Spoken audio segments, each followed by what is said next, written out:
ಈಗ ಒಂದು ದ್ವಂದ್ವ ನಿಲುವಿದೆ ಇವರೇ ಪ್ರದೀಪ್ ಅವರೇ. ಒಂದೆಡೆ ನಾವು ಗೋವನ್ನು ದೇವರು ಅಂತ ಪೂಜೆ ಮಾಡ್ತೇವೆ ಅಲ್ವಾ, ಆದರೆ ಗೋವನ್ನು ರಫ್ತು ಮಾಡ್ತಿದ್ದೇವೆ. ಈ ದ್ವಂದ್ವ ನಿಲುವು ಯಾಕೆ? ನೋಡಿ, ಈ ಗೋವಿನ ರಫ್ತು ಏನಿದೆ ಅದಕ್ಕೆ ಮೊದಲಿಂದನೂ ವಿಶ್ವ ಹಿಂದೂ ಪರಿಷತ್ ವಿರೋಧ ಮಾಡ್ಕೊಂಡು ಬರ್ತಾನೆ ಇದೆ. ತುಂಬ ಬಾರಿ ಏನು ರಾಷ್ಟ್ರಪತಿಯವರಿಗೆ ಮನವಿ ಕೂಡ ಸಲ್ಲಿಸಿದಿದೆ.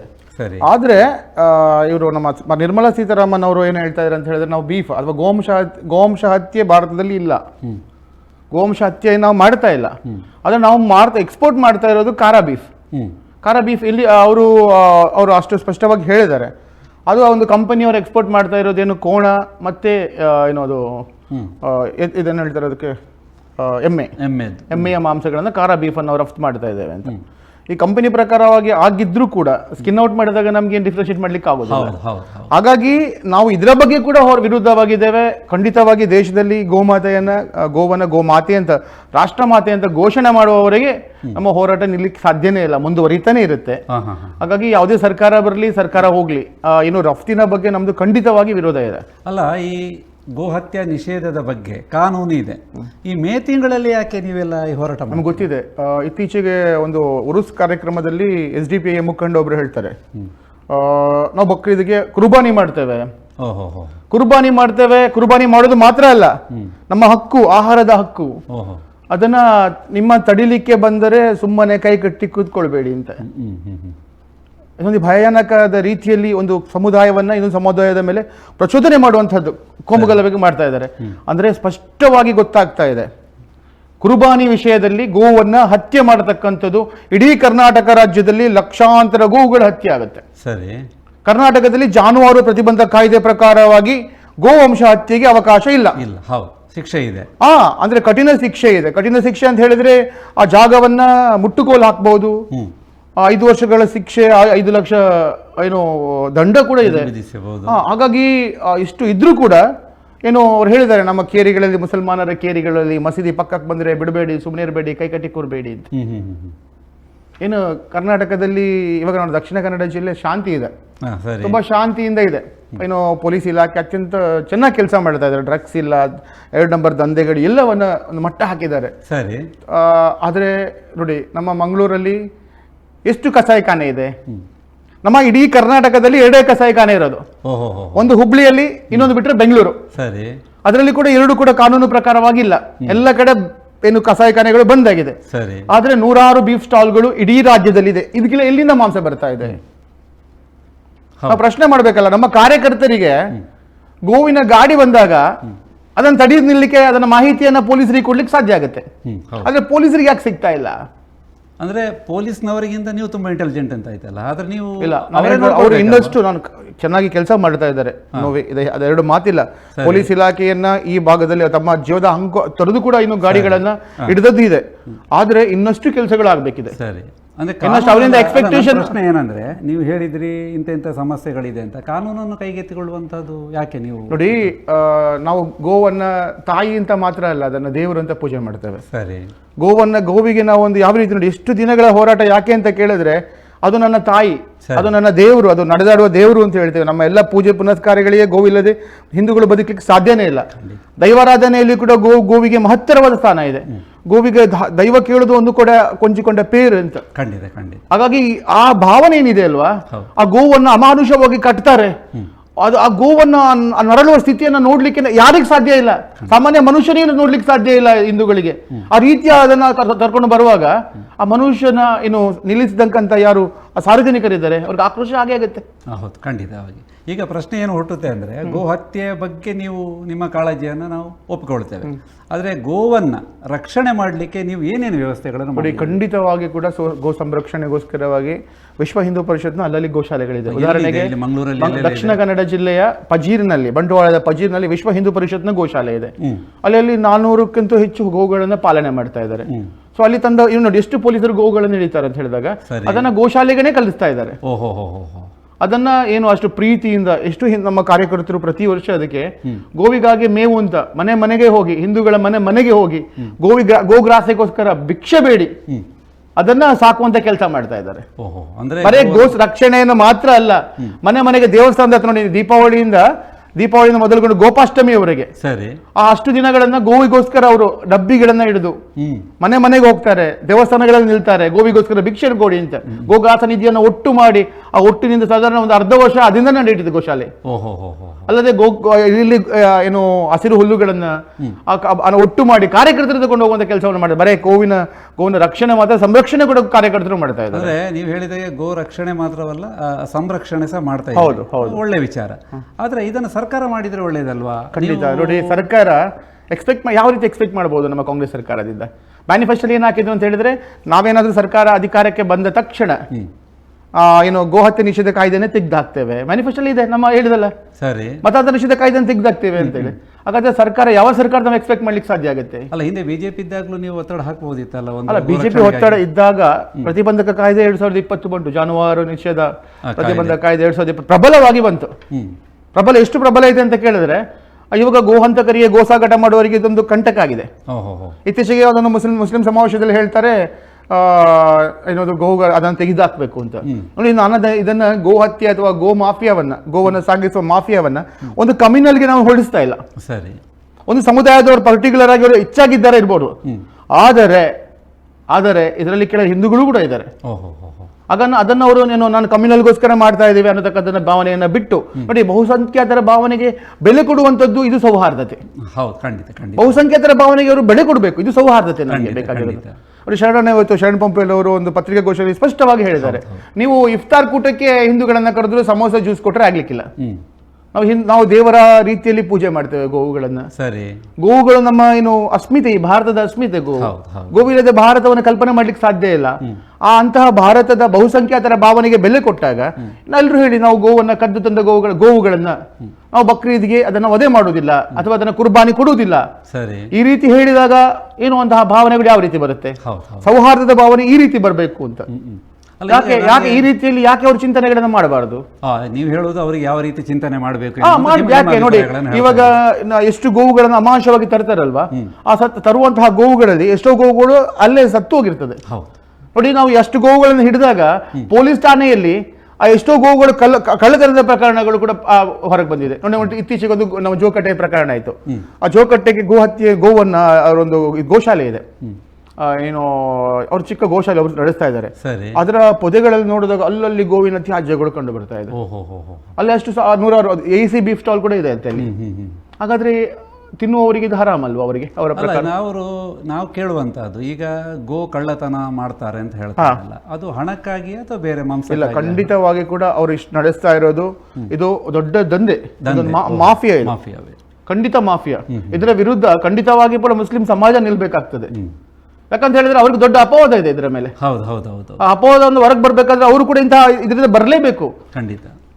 ಆದ್ರೆ ಸುದ್ದಿ ಆಗೋದು ನಮ್ಮ ಜಿಲ್ಲೆಯಲ್ಲೇ ಮಾತ್ರ ಅಲ್ಲ, ಕರ್ನಾಟಕದ. ನೋಡಿ, ಯಾವಾಗ ಪ್ರತಿಬಂಧಕ ಕಾಯ್ದೆ ಬಂತು 2020 ಪ್ರತಿಬಂಧಕ ಕಾಯ್ದೆ, ಮೊದಲು ಪ್ರಕರಣ ದಾಖಲಾಗಿದ್ದು ದಕ್ಷಿಣ ಕನ್ನಡ ಜಿಲ್ಲೆ, ಎರಡನೇದು ಪ್ರಕರಣ ದಾಖಲಾಗಿದ್ದು ಮೈಸೂರಲ್ಲಿ ಇದೆ. ಖಂಡಿತವಾಗಿ ಇದೆ ಇಡೀ ಜಿಲ್ಲೆ. ನೋಡಿ, ನಾನು ಹೇಳ್ತಾ ಇದ್ದೇನೆ, ಇಡೀ ಜಿಲ್ಲೆಯಲ್ಲಿ ನಮ್ಮ ಈ ರಾಜ್ಯದಲ್ಲಿ 100 ಬೀಫ್ ಸ್ಟಾಲ್ಗಳಿವೆ. ನನ್ನ ಪ್ರಕಾರ ಹತ್ರ 1000 ಇರ್ಬೋದು, ನಂಗೆ ಗೊತ್ತಿಲ್ಲ. ಆದ್ರೆ ಇಡೀ ನಮಗೆ ಇಲ್ಲಿ ಸ್ಲಾಟರ್ ಹೌಸ್ ಇರೋದು 2. ಎಲ್ಲಿಂದ ಬರುತ್ತೆ ಬೀಫ್? ಅಲ್ಲ, ಈಗ ಇನ್ನೊಂದು ಪ್ರಶ್ನೆ ಅಂದ್ರೆ, ಈಗ ಶಿಕ್ಷೆಗಳಾಗ್ತದೆ ಅಂತ ಮಾತಾಡಿದ್ರಿ. ನೀವೀಗ ಗೋವನ್ನ ಕಳ್ಳತನ ಮಾಡುವಾಗ ಗೋವನ್ನ ಹಿಡಿತೀರಿ, ಅದನ್ನು ಒಪ್ಪಿಸ್ತೀರಿ, ಸಂರಕ್ಷಣೆ ಮಾಡ್ತೀರಿ. ಎಷ್ಟು ಮಂದಿಗೆ ಶಿಕ್ಷೆಗಳಾಗಿದೆ ಎನ್ನುವುದನ್ನು ಏನಾದರೂ? ಇವಾಗ ಇತ್ತೀಚೆಗೆ ಮೊದಲ ಪ್ರಕರಣದಲ್ಲಿ ಶಿಕ್ಷೆ ಆಗಿದ್ದು ಸುಳ್ಯದಲ್ಲಿ ಒಂದು ಶಿಕ್ಷೆ ಆಯಿತು, ಅದರ ಆಸ್ತಿ ಮುಟ್ಟುಗೋಲಾಯಿತು, ಶಿಕ್ಷೆ ಆಗಿದೆ. ಅಷ್ಟೇ ಅಲ್ಲದೆ ಇನ್ನೂ ಪ್ರಕರಣಗಳು ಬಾಕಿ ಇದೆ. ನೋಡಿ, ಒಂದೇ ವರ್ಷದಲ್ಲಿ ಏನು ಪ್ರಕರಣ ಇದು ನಮ್ಮ ಗೋಹತ್ಯೆ ನಿಷೇಧ, ಇದು ಜಾನುವಾರು ಹತ್ಯೆ ನಿಷೇಧ ತಡೆ ಕಾಯ್ದೆ ಇದೆ ಅಲ್ವಾ, ಬಂದ ಒಂದು ವರ್ಷದಲ್ಲಿ ಒಂದೇ ಸರ್ತಿಗೆ, ಒಂದು ವರ್ಷ ಆದ ಕೂಡಲೇ 58 ಪ್ರಕರಣಗಳು ದಾಖಲಾಗಿತ್ತು. ಇತ್ತೀಚೆಗೆ 100 ಏನು ಹತ್ಯೆ ಆದಂತಹ ಜಾಗಗಳ ಮುಟ್ಟುಗೋಲಾಗಲಿಕ್ಕೆ ಖಂಡಿತ ಸಾಧ್ಯತೆ ಇದೆ. ಪ್ರಬಲವಾಗಿದೆ ಇದು ಕಾಯ್ದೆ, ಪ್ರಬಲವಾಗಿದೆ. ಖಂಡಿತ ಅವೇರ್ನೆಸ್ ಇದೆ ನೋಡಿ, ಇಲ್ಲ ಅಂತಲ್ಲ. ಮೊದಲಾಗಿ ಅವರಿಗೆ ಈ ರೀತಿ ಮಾಡ್ಲಿಕ್ಕೆ ಕಷ್ಟ ಆಗ್ತಾ ಇದೆ. ನೋಡಿ, ಪೊಲೀಸ್ ಠಾಣೆಗಳಲ್ಲಿ ದಕ್ಷಿಣ ಕನ್ನಡ ಜಿಲ್ಲೆಯಲ್ಲಿ ಇರುವಂತಹ ದಕ್ಷ ಅಧಿಕಾರಿಗಳ ಹಾಗೆ ಇಡೀ ರಾಜ್ಯದಲ್ಲಿ ಇದ್ರೆ ಖಂಡಿತವಾಗಿ ಕೂಡ ಇದೊಂದು ನೋಡಿ, ಕೆಲವು ಕಡೆ ಗೋವನ್ನು ಅಷ್ಟು ಈಸಿಯಾಗಿ ತಗೊಳ್ತಾರೆ ಅವರು. ಅದು ಪ್ರಕರಣ ಗಂಭೀರವಾಗಿ ತಗೊಳ್ತಾ ಇಲ್ಲ. ಖಂಡಿತ ಹೌದು, ಕೆಲವು ಕಡೆಯಲ್ಲಿ ತಗೊಳ್ತಾ ಇಲ್ಲ. ಹಾಗಾಗಿ ನಾನು ಹೇಳೋದು, ಇಡೀ ರಾಜ್ಯವ್ಯಾಪಿ ಏನು ಇದು ಕಾಯ್ದೆಯನ್ನ ಉಪಯೋಗ ಮಾಡಿಕೊಂಡ್ರೆ ಈ ಗೋವಿನ ನಮ್ಮ ಚಿಂತನೆ ಏನಿದೆ, ಫೈನಲ್ ಆಗಿ ಗೋ ಹತ್ಯೆ ಆಗಬಾರ್ದು. ಅಲ್ಲ, ಒಂದು ಇದಿದೆ, ಪ್ರಶ್ನೆಗಳು ಹುಟ್ಟುತ್ತೆ ನಾರ್ಮಲಿ. ಸಂಘಟನೆಗಳು ಅದೊಂದು ಆರೋಪ, ಪಕ್ಷಾತೀತವಾಗಿ ಇರೋದಿಲ್ಲ, ಯಾವಾಗ BJP ಪಕ್ಷ ಇರೋದಿಲ್ಲ ಆ ಸಂದರ್ಭದಲ್ಲಿ ನೀವು ಬಹಳ ಆಕ್ಟಿವ್ ಆಗಿರ್ತೀರಿ. ಖಂಡಿತ ಇಲ್ಲ. ನೋಡಿ, BJPಯ ವಿರುದ್ಧ ಕೂಡ ನಾವು ರೋಡಿಗೆ ಇಳಿದು ಧಿಕ್ಕಾರಕ್ಕೆ ಹೋಗಿದ್ದ ದಿನಗಳು ಇವೆ. ವಿಶ್ವ ಹಿಂದೂ ಪರಿಷತ್ ಸಂಘಟನೆ ಯಾವುದೇ ಪಕ್ಷಕ್ಕೆ ಆಗಲಿ ಬರೆದು ಕೊಟ್ಟದ್ದಲ್ಲ, ಪಕ್ಷ ನಡೆಸ್ತಾ ಇರೋದಲ್ಲ. ಸ್ವತಂತ್ರವಾಗಿ ವಿಶ್ವ ಹಿಂದೂ ಪರಿಷತ್ ಧಾರ್ಮಿಕ ಸಂಘಟನೆ ಆಗಿದ್ದು, ಧಾರ್ಮಿಕ ಚಿಂತನೆಗಳಿಗೆ, ಧಾರ್ಮಿಕ ಭಾವನೆಗಳಿಗೆ ಧಕ್ಕೆ ಆದಾಗ ಅದರ ವಿರುದ್ಧ ಕೆಲಸ ಮಾಡ್ಕೊಂಡು ಬರ್ತಾನೆ ಇದೆ. ಕರೆ ನೋಡೋಣ. ಹಲೋ ಹಲೋ, ನಮಸ್ಕಾರ. ಗೋವು ನಮ್ಮ ದೇಶದ ಅಸ್ಮಿತೆ ಮತ್ತೆ ಶ್ರದ್ಧೆ ಮತ್ತು ಭಕ್ತಿಯ ಸಂಕೇತ. ಹೌದು. ಇದನ್ನು ಕೆಲವರು ಬೇಕಂತಲೇ ದುರುಪಯೋಗ ಮಾಡ್ತಾ ಇದ್ದಾರೆ. ನಮ್ಮ ಆಕ್ರೋಶವನ್ನು, ಒಂದು ಹಿಂದೂಗಳಿಗೆ ಒಂದು ರೀತಿಯಲ್ಲಿ ಆಕ್ರೋಶ ಬರಬೇಕು ಅನ್ನೋ ಉದ್ದೇಶದಿಂದಲೇ ಕೆಲವರು, ಎಲ್ಲರೂ ಅಂತ ಹೇಳ್ತಾ ಇಲ್ಲ, ಮಾಡ್ತಾ ಇದ್ದಾರೆ. ಇದಕ್ಕೆ ಸರ್ಕಾರ ಕೂಡ ಅದೇ ರೀತಿ ವರ್ತನೆ ಮಾಡ್ತಾ ಇದೆ.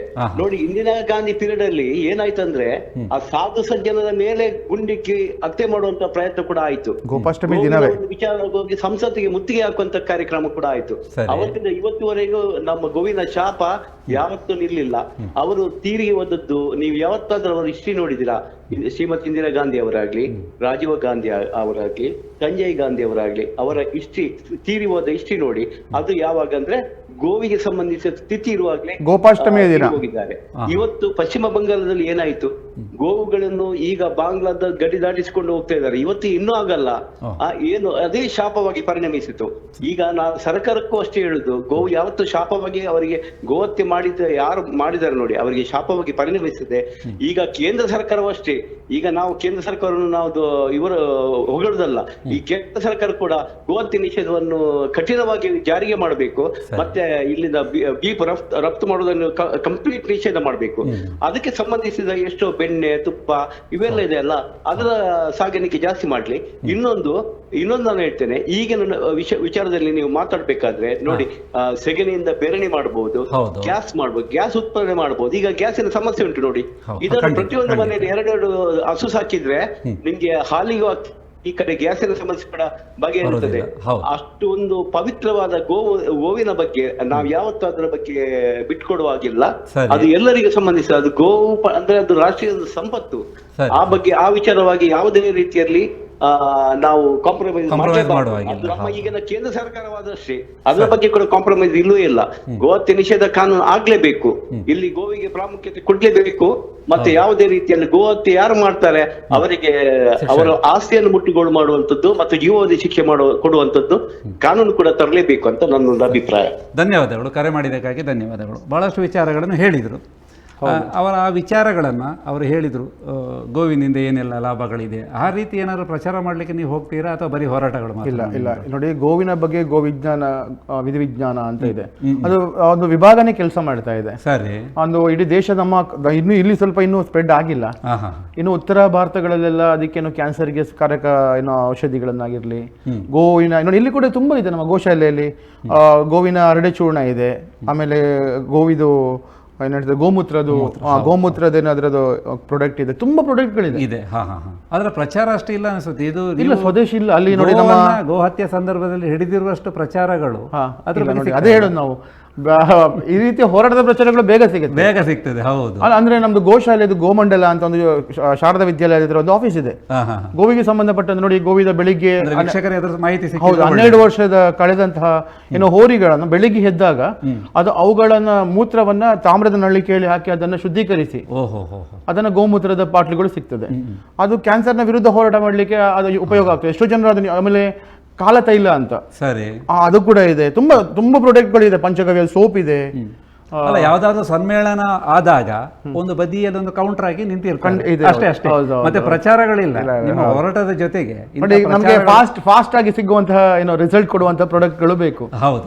ಈ ಸ್ವದೇಶಿ ಗೋವಿನ ಉತ್ಪನ್ನಗಳು ಸ್ವಲ್ಪ ಡಿಲೇ ಆಗುತ್ತೆ. ಅದಕ್ಕೊಬ್ಬರು ಮಾಡೆಲ್ ಬೇಕು, ಸಿನಿಮಾ ನಟರು ಬೇಕು, ಇಲ್ಲದಿದ್ರೆ ನಡೆಯೋದಿಲ್ಲ. ಈಗ ಇನ್ನೊಂದು ಪ್ರಶ್ನೆ ಹೇಳಿದ್ರು ಅವರು, ಬಹಳ ಮುಖ್ಯ ವಿಚಾರ. ಇದು ಹಣ ಮತ್ತು ಮಾಂಸ ಹೊರತುಪಡಿಸಿ ರಾಜಕೀಯವೂ ಇದೆ ಅಂತ. ಈ ಗೋವಿಸಲ್ಲಿ ರಾಜಕೀಯ ಇದೆ? ಖಂಡಿತ ಇದೆ. ನೋಡಿ, ಒಂದು ಯಾಕೆ ಹೇಳಿದ್ರು ಇವರು, ನಮ್ಮ ಕಾಂಗ್ರೆಸ್ ಸರ್ಕಾರ ಬರಬೇಕಾದ್ರೆ, ಚುನಾವಣೆಗೆ ನಿಲ್ಬೇಕಾದ್ರೆ ಮ್ಯಾನಿಫೆಸ್ಟೋ ಅಲ್ಲಿ ಹೇಳಿದ್ರು, ನಾವು ಗೋಹತ್ಯೆ ನಿಷೇಧ ಕಾಯ್ದೆ ತೆಗೆದಾಕ್ತೀವಿ. ಅರೆ, ಗೋಹತ್ಯೆ ನಿಷೇಧ ಕಾಯ್ದೆ ತೆಗೆಯುವಂಥದ್ದು ಗೋವಿಗಳು ಏನು ಮಾಡಿದೆ ಅವರಿಗೆ? ಗೋಗಳೇನೋ ಬಂದು ಉಪದ್ರ ಮಾಡಿದೆ ಅವರಿಗೆ, ತೆಗೀರಿ ಅಂತೇಳಿ. ಅಥವಾ ಮತಾಂತರ ನಿಷೇಧ. ನೋಡಿ, ಬಹುಸಂಖ್ಯಾತರಿರುವಂತಹ ದೇಶದಲ್ಲಿ ಹಿಂದೂಗಳ ಪರಿಸ್ಥಿತಿ ಯಾವ ರೀತಿ ಚಿಂತಾಜನಕ ಅಂತ ನೋಡಿ. ನಾವು ನಮ್ಮ ಅಸ್ಮಿತೆಯನ್ನು ಉಳಿಸ್ಕೊಳ್ಳಿಕ್ಕೆ ನಾವು ಹೋರಾಟ ಮಾಡಬೇಕಾಗಿದೆ. ಅವರು ತೆಗೀರಿ ಅಂತ ಅಷ್ಟು ಓಪನ್ ಆಗಿ ಹೇಳ್ತಾ ಇದ್ದಾರೆ. ನಿಮ್ಮ ಊರಿಗೆ ನಿಮ್ಮ ಗಲ್ಲಿಗಳಿಗೆ ಒಂದು ಬಿಡಬೇಡಿ ಅಂತ. ಹಿಂದೂಗಳು ಒಂದು ಭಯದ ವಾತಾವರಣದಲ್ಲಿ ಬದುಕುವಂತ ರೀತಿ ನಿರ್ಮಾಣ ಆಗಿದೆ. ಗೋವುಗಳಿಗೆ ಏನ್ ಹೇಳ್ತಾರೆ, ಗೋವುಗಳಿಗೆ ಒಂದು ರಕ್ಷಣೆ ಇಲ್ಲದಾಗ ಆಗಿದೆ. ಯಾವ ರಾಜಕೀಯ ಇದೆ, ಹೌದು, ರಾಜಕೀಯ ಅಂತೂ ಖಂಡಿತ ಇದೆ, ಖಂಡಿತವಾಗಿ ಇದೆ.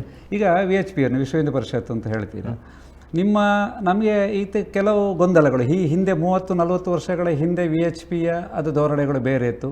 ಈಗೇನು ಸ್ವಲ್ಪ ಬದಲಾವಣೆ ಆದಾಯ ಕಾಣ್ತದೆ. ಸ್ವಲ್ಪ ಈ ಗೋಹತ್ಯೆ ವಿಚಾರದಲ್ಲಿ ಎಲ್ಲ ಹೆಚ್ಚಾಗಿ, ಹಿಂದೆ ಇರಲಿಲ್ಲ ಗೋಹತ್ಯೆಗಳು, ಕಡಿಮೆ ಇತ್ತೋ ಇಲ್ಲೋ ಎನ್ನುವುದು, ಅಥವಾ ನೋಡಿ ಪ್ರಾರಂಭದ ಹಂತದಿಂದಲೂ ಕೂಡ ಸಂಘಟನೆ 64ರಲ್ಲಿ ಪ್ರಾರಂಭ ಆಗಿದೆ. ಸರಿ, ಸಂಘದ ಚಿಂತನೆಯಿಂದಲೂ ಕೂಡ ಭಾರತದ ಇಡೀ ದೇಶದಲ್ಲಿ ಗೋವನ್ನು ನಾವು ಇವಾಗ ಪೂಜೆ ಮಾಡಿ, ವಿಶ್ವ ಹಿಂದೂ ಪರಿಷತ್ ಬಂದ ನಂತರ ಮೊದಲು ಅವಾಗ ಪೂಜೆ ಮಾಡ್ತದಲ್ಲ. ಸರಿ, ರಾಮನ ಕಾಲದಿಂದಲೂ ಕೃಷ್ಣನ ಕಾಲದಿಂದಲೂ ಏನು ಕೃಷ್ಣ ಗೋವಿನ ರಕ್ಷಣೆಗೋಸ್ಕರವಾಗಿ ಗೋಪಾಲಕನಾದ. ಸರಿ, ಆ ಸಮಯದಿಂದನೂ ಕೂಡ ಗೋ ರಕ್ಷಣೆ ಮಾಡ್ಕೊಂಡೇ ಬಂದದ್ದು.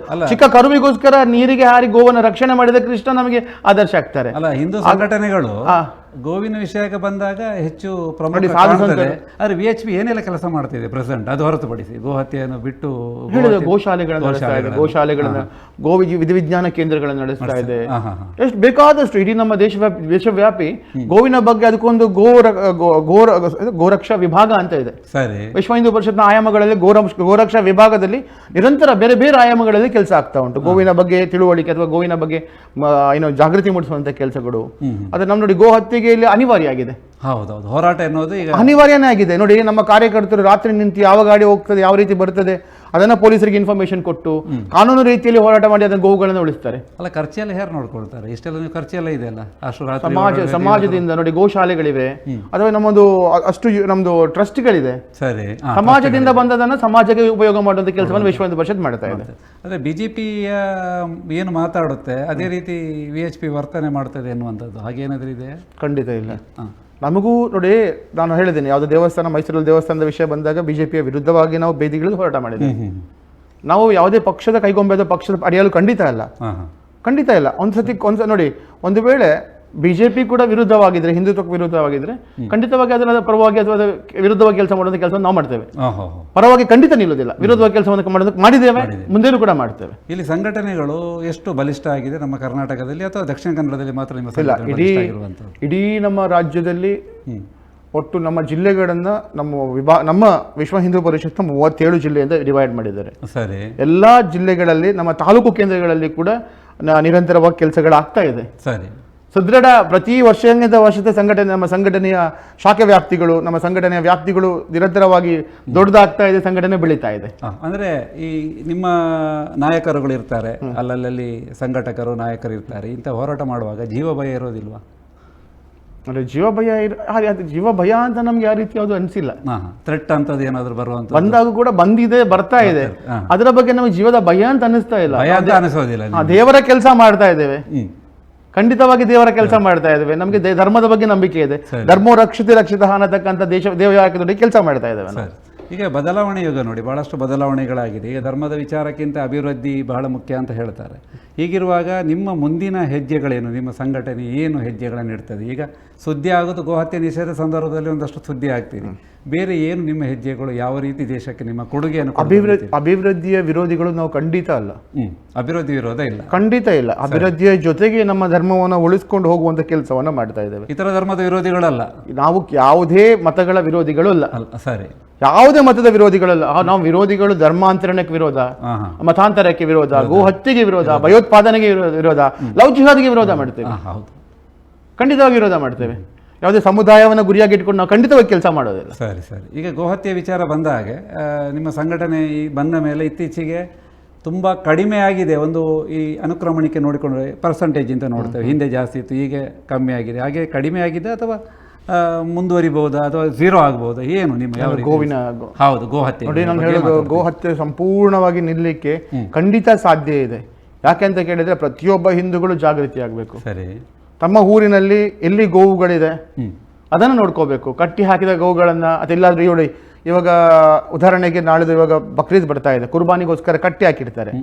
ಎಲ್ಲಾದ್ರೂ ಕಟ್ಟಿ ಹಾಕಿದಾಗ ಮಾಹಿತಿಯನ್ನ ಪೊಲೀಸರಿಗೆ ನೀಡಿದಾಗ ಅದಕ್ಕೆ ಕಿವಿಯೋಲೆ ಇದೆಯಾ, ಬಟ್ ಖಂಡಿತ ಉಪಯುಕ್ತ ಮಾಹಿತಿ. ಎಲ್ಲಾದ್ರೂ ಪೊಲೀಸರು ಹೋಗ್ತಾರೆ, ಅದಕ್ಕೆ ಕಿವಿಯೋಲೆ ಇದೆಯಾ ಅಂತ ನೋಡ್ತಾರೆ, ಅದರಲ್ಲಿ ಏನೋ ರಿಜಿಸ್ಟರ್ ಆಗಿದ್ರೆ ನೋಟ್ ಮಾಡ್ಕೊಳ್ತಾರೆ, ಅವರಿಗೆ ವಾರ್ನಿಂಗ್ ಕೊಟ್ಟು ಬರ್ತಾರೆ. ಒಂದು ವೇಳೆ ಕಿವಿಯೋಲೆ ಇರ್ತದೆ, ಅದಕ್ಕೊಂದು ನಂಬರ್ ಇರ್ತದೆ, ಆ ನಂಬರ್ ಮುಖಾಂತರ ಅದು ಯಾರ ಓನರ್ ಅಂತೇಳಿ ಯಾರಿಗೆ ಅದು ಯಾರದು ಅಂತ ಗೊತ್ತಾಗ್ತದೆ. ಒಂದು ವೇಳೆ ಆ ಕುರ್ಬಾನಿಯ ನಂತರ ಅಥವಾ ಏನೋ ಬಕ್ರೀದ್ ನಂತರ ಆ ಹಸು ಕೂಡ ಅಲ್ಲೇ ಇದ್ರೆ ಅದು ಗೋಹತ್ಯೆಗೆ ತಂದದ್ದು ಅಲ್ಲ ಅಂತ. ಒಂದು ವೇಳೆ ಹಸು ಅವರಿಗೆ ಅಥವಾ ಮುಚ್ಚಳಿಕೆ ಬರೆಸಿ ಕೊಟ್ರೆ, ಗೋ ಹಸು ಏನಾದ್ರು ತೀರಿ ಹೋದಾಗ ಅಥವಾ ಏನಾದ್ರು ಅವಘಡ ಆಗಿ ಅದರಲ್ಲಿ ತತ್ತು ಹೋದಾಗ ಪೊಲೀಸ್ ಇಲಾಖೆ ಪೊಲೀಸರು ಬಂದು ಕನ್ಫರ್ಮ್ ಮಾಡಿದ ನಂತರ ಅದನ್ನ ಮಣ್ಣು ಮಾಡಬೇಕು. ಈ ರೀತಿಯಂತೆ ಮಾಡಿದ್ರೆ ಖಂಡಿತವಾಗಿ ಇಲ್ಲಿ ಗೋ ಹತ್ಯೆ ಆಗ್ಲಿಕ್ಕೆ ಸಾಧ್ಯ ಇಲ್ಲ. ಅಂದ್ರೆ ನಿಮ್ಮ ಉದ್ದೇಶ ಏನಂದ್ರೆ ಅದು ಝೀರೋ ಮಾಡಬೇಕು. ಖಂಡಿತ ನೋಡಿ, ಸಂಘರ್ಷಕ್ಕೆ ಕಾರಣ ಆಗುವಂತದ್ದು ಗೋಹತ್ಯೆನೆ. ಸರಿ, ನಮ್ಮ ಜಿಲ್ಲೆಯಲ್ಲ ಇಡೀ ರಾಜ್ಯದಲ್ಲಿ ಹೇಳ್ಬೇಕಾದ್ರೆ ಹೌದು. ಆ ಗೋ ಹತ್ಯೆ ಕಂಪ್ಲೀಟ್ ಆಗಿ ನಿಂತ್ರೆ ಎಲ್ಲೂ ಕೂಡ ನಮ್ಗೆ ಇಲ್ಲಿ ಸಂಘರ್ಷ ಆಗ್ಲಿಕ್ಕೆ ಸಾಧ್ಯ ಇಲ್ಲ. ಅಂದ್ರೆ ನಿಮ್ಮ ಬಹಳ ಮುಖ್ಯವಾದ ವಿಚಾರ ಅಂದ್ರೆ ಸಂಘರ್ಷ ಅಲ್ಲ, ಗೋವನ್ನು ರಕ್ಷಣೆ ಮಾಡುವುದು, ಒಳ್ಳೆಯ ಒಂದು ವಾತಾವರಣ. ಖಂಡಿತ ನೋಡಿ, ಗೋವು ಬ್ರಹ್ಮಪುರಾಣದ ಪ್ರಕಾರವಾಗಿ ಗೋವು ಎಲ್ಲಿ ಚೆನ್ನಾಗಿರ್ತದೆ, ಸಂತೋಷದಿಂದ ಇರ್ತದೆ, ಅಲ್ಲಿ ಸುಭಿಕ್ಷೆ ಇರ್ತದಂತೆ. ಒಂದು ತೊಟ್ಟು ರಕ್ತ ಕೆಳಗೆ ಬಿದ್ದರೆ 1000 ಯಜ್ಞಗಳ ಫಲ ನಾಶ ಆಗ್ತದೆ ಅಂತ. ಇತ್ತೀಚೆಗೆ ಮಾಡ್ತಾ ಇರೋದು ಮಾತ್ರ ಅಲ್ಲ, ಇಂದಿನ ಕಾಲದಲ್ಲಿ ಮಾರೀಚ ಸುಬಾಹು ಕೂಡ ರಾಕ್ಷಸರು ಕೂಡ ಗೋಮಾಂಸವನ್ನು ಯಜ್ಞಗಳಿಗೆ ಎಸಿತಾ ಇದ್ರು ಅಂತ. ಆವಾಗದಿಂದ ನಡ್ಕೊಂಡು ಬಂದದ್ದು ರಾಕ್ಷಸೀಯ ಪ್ರವೃತ್ತಿಗಳು. ಹೌದು. ಈಗ ಕಾರ್ಯಕ್ರಮ ಮುಗಿಸುವ ಹೊತ್ತು ಬಹಳ ವಿಚಾರಗಳನ್ನು ಪ್ರದೀಪ್ ಸರಿಫಲ ಮಾತಾಡಿದ್ರಿ. ಕಾರ್ಯಕ್ರಮ ಮುಗಿಸುವ ಮೊದಲು ಏನು ಸಲಹೆಗಳನ್ನು ವೀಕ್ಷಕರಿಗೆ ಗೋ ಹತ್ಯೆ ವಿಚಾರದಲ್ಲಿರ್ಬೋದು, ಗೋ ರಕ್ಷಣೆಯ ವಿಚಾರದಲ್ಲಿರ್ಬೋದು ಏನು ಸಲಹೆ ಹೇಳಿ? ಇಡೀ ಹಿಂದೂ ಸಮಾಜ ಕೈ ಜೋಡಿಸಬೇಕು. ಮಾತ್ರ ಅಲ್ಲ, ನಮ್ಗೆ ಗೊತ್ತಿದೆ ಬಹುಸಂಖ್ಯಾತರ ಭಾವನೆಗೆ ಬೆಲೆ ಕೊಟ್ಟಾಗ ನೀವು ಸೌಹಾರ್ದ ಏನು ನಾವು ಇಡೀ ಸಮಾಜಕ್ಕೆ ಗೊತ್ತಾಗ್ತದೆ. ಹಾಗಾಗಿ ಗೋವಿನ ಬಹುಸಂಖ್ಯಾತರ ಭಾವನೆಗೆ ಬೆಲೆ ಕೊಟ್ಟು ಎಲ್ಲರೂ ಕೂಡ ಗೋ ರಕ್ಷಣೆಗೆ ಮುಂದಾಗಬೇಕು. ಇನ್ನು ಬರುವಂತಹ ದಿನಗಳಲ್ಲಿ ಏನು ಬಕ್ರೀದ್ ಬರ್ತದೆ, ಅವಾಗ ಅಲ್ಲಲ್ಲಿ ಶೇಖರಣೆ ಮಾಡಿರ್ತಾರೆ ಗೋವುಗಳನ್ನ. ಅದನ್ನ ಮಾಹಿತಿಗಳನ್ನ ಕಲೆ ಹಾಕಿ ಸಾರ್ವಜನಿಕರು ಪೊಲೀಸರಿಗೆ ನೀಡಿದಾಗ ಅಥವಾ ಯಾವ ಗಾಡಿಗಳಲ್ಲಿ ಗೋವುಗಳು ಬರುತ್ತೆ ಅಂತೆಲ್ಲ ಮಾಹಿತಿಗಳನ್ನ ಒಟ್ಟು ಮಾಡಿ ಇನ್ನು ಪೊಲೀಸ್ ಇಲಾಖೆ ನೀಡಿದಾಗ ಎಲ್ಲರೂ ಕೂಡ ಕಾನೂನಿನಲ್ಲಿ ಚೌಕಟ್ಟಿನಲ್ಲಿ ಕೆಲಸ ಮಾಡ್ಲಿಕ್ಕೆ ಸಾಧ್ಯ ಇದೆ. ಯಾವಾಗ ಒಂದು ಕಳ್ಳತನ ಆದಾಗ ನಾವು ಹೋಗಿ ಅದನ್ನ ನಿಲ್ಲಿಸಿದ್ರೆ ಶಬಾಸ್ ಅಂತಾರೆ. ಅದೇ ನಾವು ಒಂದು ಗೋವಿನ ಗಾಡಿ ಹೋದಾಗ ರಕ್ಷಣೆ ಮಾಡಿದಾಗ, ಅವನ ಜೀವದ ಅಂಗ್ಬಿಟ್ಟು ರಕ್ಷಣೆ ಮಾಡಿದಾಗ ಅವನೊಬ್ಬ ಕೋಮುವಾದಿ ಆಗ್ತಾನೆ. ಅದಕ್ಕೆ ಹೇಳೋದು ಆ ಬದಲಾವಣೆ, ನಮ್ಮ ಮನಸ್ಸಿನ ಸ್ಥಿತಿಯನ್ನು ಬದಲಾವಣೆ ಮಾಡಿ ಗೋವು ಕೂಡ ಒಂದು ನಮಗೆ ಧಾರ್ಮಿಕ ಭಾವ, ಅದೊಂದು ಅಸ್ಮಿತೆ ನಮ್ದು, ಅದು ನಮ್ಮದು ತಾಯಿ ದೇವರು ಅನ್ನತಕ್ಕಂಥ ಮನೋಭಾವನೆ. ಅದನ್ನ ರಕ್ಷಣೆ ಮಾಡ್ಲಿಕ್ಕೆ ಪ್ರತಿಯೊಬ್ಬರು ಹಿಂದೂಗಳು ಪಣ ತೊಟ್ಟರೆ ಖಂಡಿತವಾಗಿ ಕೂಡ ಈ ದೇಶದಲ್ಲಿ ಬಿಡಿ, ರಾಜ್ಯದಲ್ಲಿ, ದೇಶದಲ್ಲಿ ಗೋ ಹತ್ಯೆ ಆಗ್ಲಿಕ್ಕೆ ಸಾಧ್ಯ ಇಲ್ಲ.